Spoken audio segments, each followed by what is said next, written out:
And just in case you forgot, it is Monday, which means we're talking all things love and relationships this morning. Now, mothers are so familiar that sometimes their mysteries are often overlooked. Motherhood can also be so exhausting, can be inspiring, can be soul-sucking, but it also gives us purpose. Now, it makes you question everything while also feeling like you know it all. Well, today we're unpacking just that, the highs, the lows of motherhood with clinical psychologist Sindile Mbata, who will provide us with some helpful guidance to really just ease our maternal anxiety. Slee, welcome back. It's always so good to have you with us.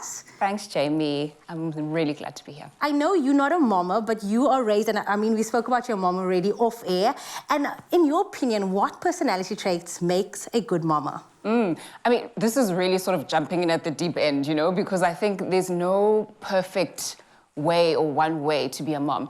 I think there are some personality traits that can be helpful, you know, like being patient can be really, really helpful because it's going to be tested on a daily basis.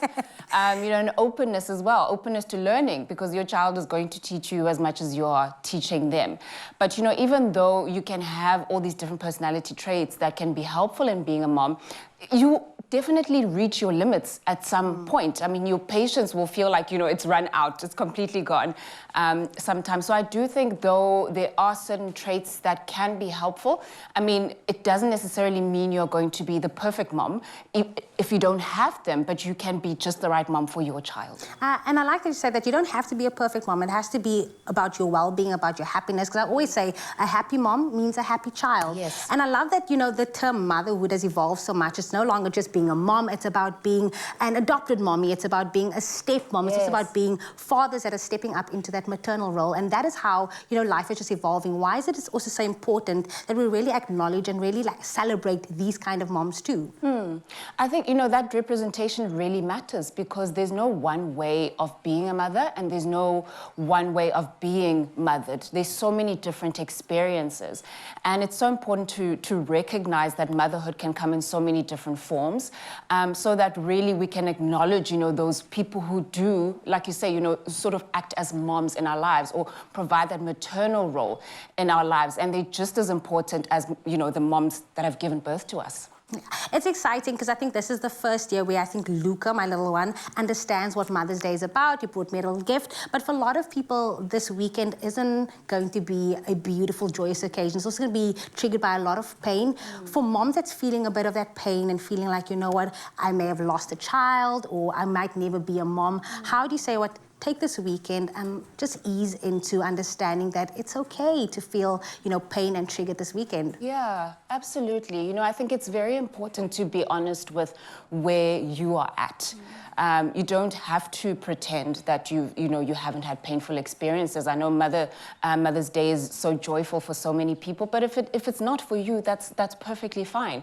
I think, you know, it's also fine to be able to reach out to certain people who might understand that you are going through such a thing on that particular day. And if you need to, seek out therapy, you know, to work through some of those things. If you can see that, you know, it's still a little bit, it's there. Being a mother is also all about, you know, caring for our own inner child. What is meant by that, ideally? Like, in your opinion, what is meant by being a mother is also taking care of that inner child within you? The inner child, right. Well, this is a very important concept in psychology. And really, the inner child is about this sort of representation. I mean, we were all kids at one stage. So it's really about this inner representation of what it was like to be a child that we all carry with us. We all remember what we were taught when we were young. We all remember those naughty things we used to do and how, you know, people around us used to respond. And sometimes we draw from that experience in terms of how we interact in relationships, in terms of even how you might be mothering your children. So it's very, very important to understand that place that you come from, that child in you and what experience they had. Because for some people, it might be painful, it might be traumatic, actually. They might have not had very good childhood experiences. And you draw from that, you know, when you are going to be a mother or interact with your kids. And you might see now and then, it's still a little bit sore, but other times it can also be great because it can really feed into the positive experiences you can give your child as well. And what about that mamas that wants everything to be perfect? Like, you want to be the most perfect, that model mom for your child, and having all this pressure from society, even from your own moms. I mean, from your understanding of like how a mom should be, being raised by your own mom or by your grandparents? What about them that is putting all this pressure on themselves and not taking a break and saying, is my child happy? Because that is the focus at the end of it. Yeah, you know, it is so important to recognize that there is no such thing as a perfect mom. There is no one way of being a mom. You can only be the mom you are to your child. So I think, first of all, understanding that and knowing that at times you're just going to be just good enough. And that's perfectly fine. You can only do what you can do, but bending to societal pressure and having, you know, an image in your mind of a perfect mom. Even you might perceive your mother to be really perfect and have done things really, really well, and put pressure on yourself to do things that way and feel like you're failing if you're not.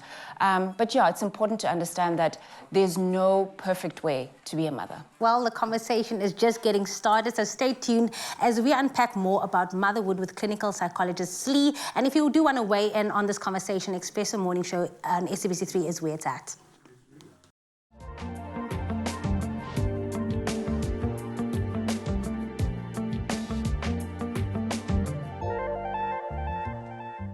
Absolutely love what they're doing right now. So for all the mothers out there, remember to follow their page. But it is Monday and we are continuing our love and relationships discussion. Now today we're talking to clinical psychologist Lindile Mbata, who's standing by to break down the myth of doing it all as a mother. Now join the discussion on our Facebook page by letting us know what motherhood means to you. Doing it all.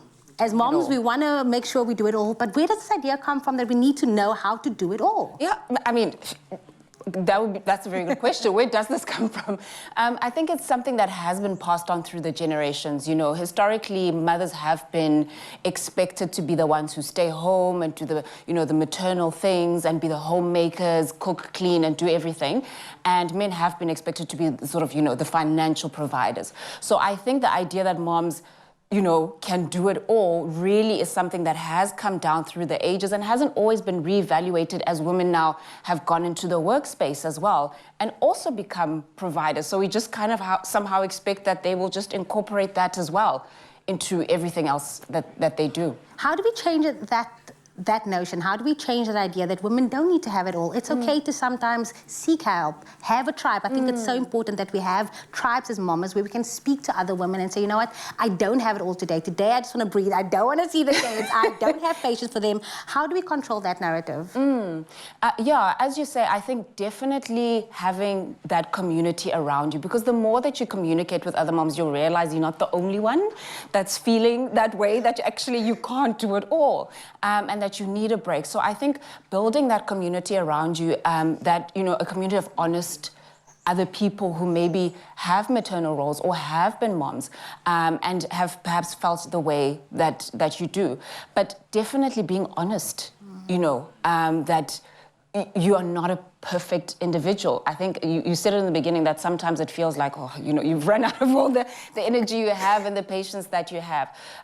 But yeah, I think just being honest with yourself that you're a human being and you can only do so much. Maybe some final words and maybe just a lesson to other moms to be compassionate. And it's okay. It's okay to feel this way. It's a journey. It's, again, about you and about your child. So maybe some final words for all the mamas out there ahead of Mother's Day this weekend. Yeah. So I think there's always a temptation as moms to be everything to everyone, and it can feel even a little bit selfish to think about doing something for you and taking a moment for yourself. So I think it's so important that moms can, you know, act in ways that are also self-compassionate. So doing those things that are self-sustaining, resting, you know, going and having your moment with your friend, going and having that cup of coffee for yourself, and that also others, if you have someone who plays a maternal role in your life, someone you know is a mother, that you can help them.